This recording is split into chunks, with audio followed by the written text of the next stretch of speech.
I was paid $250K a year to do nothing. I'm posting this to point out the absurdity of our capitalist system, and my situation is in no way unique. For an entire year I was paid $250K to work only a few hours a week. My situation is more common than you would think, and I would encourage everyone to read the book Bullshit Jobs by David Graeber. Before the pandemic I worked as a tech lead for a Fortune 500 company. I won't say which one, but they make a product that everyone consumes. In theory I was supposed to be mediating the relationship with vendors, who do the actual work, and coming up with independent estimates to keep their estimates in check. The first few weeks start out slow and onboarding takes forever.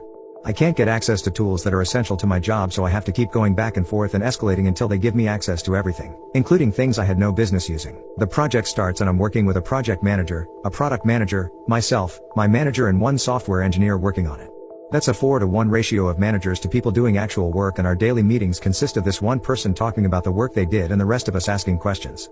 I point out the absurdity of this situation, and I'm assured that more developers will be added to the project shortly. Eventually we do get more developers, along with the news that the project in its current form is no longer viable. Does this mean that I, along with the other managers, will be laid off? No, of course not. They invested a lot of energy putting this team together and they signed contracts with the vendor, so the project continues and the outcome is irrelevant. We continue our daily stand-ups with the software developers who have no idea that their work will not be used. I have no work to do, but I need to keep showing up to work. Every once in a while I point out the absurdity of this situation to my higher-ups. I proclaim that the company is wasting millions of dollars, and one of the senior executives proclaims they'll lose tens of millions if they need to. That's the moment I realized I'm not cut out for upper management at a large company. After a few months I'm put on another project with a similar structure. This project is a collaboration between two C-level departments that each want the other department to fail. I had one vice president tell me that whatever I do I should not talk to this other vice president because she will find something to use against my department. Sure enough, that the other vice president does exactly that and regularly calls me, including during off hours, to try and get information she can use to make my boss look bad. I quickly realized that the whole point of my job was to not make my boss look bad in meetings and emails. It didn't matter if I worked 40 hours or if I worked 4 hours. The irony is that everyone was aware of the absurdity of this situation and the executives weren't stupid. I had a good relationship with my boss's boss and I confided in him that I wasn't doing much. He told me that he knew and it didn't matter because he was leaving soon anyway. After a year of working 4 hours a week I felt like my skills were atrophying, so I decided to find another job and call it quits. When I gave my notice my new boss told me that I was doing a great job, he wanted to keep me, and they were willing to bump my pay to $300K.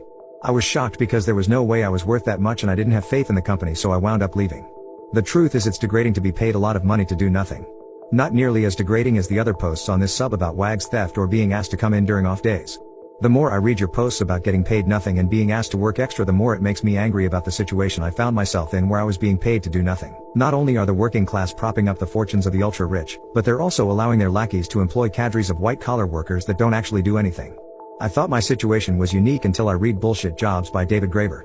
I highly encourage everyone to read that book, or at the very least read his essay. This phenomenon is common and it's a byproduct of the same system that underpays people who do work that's actually beneficial to society.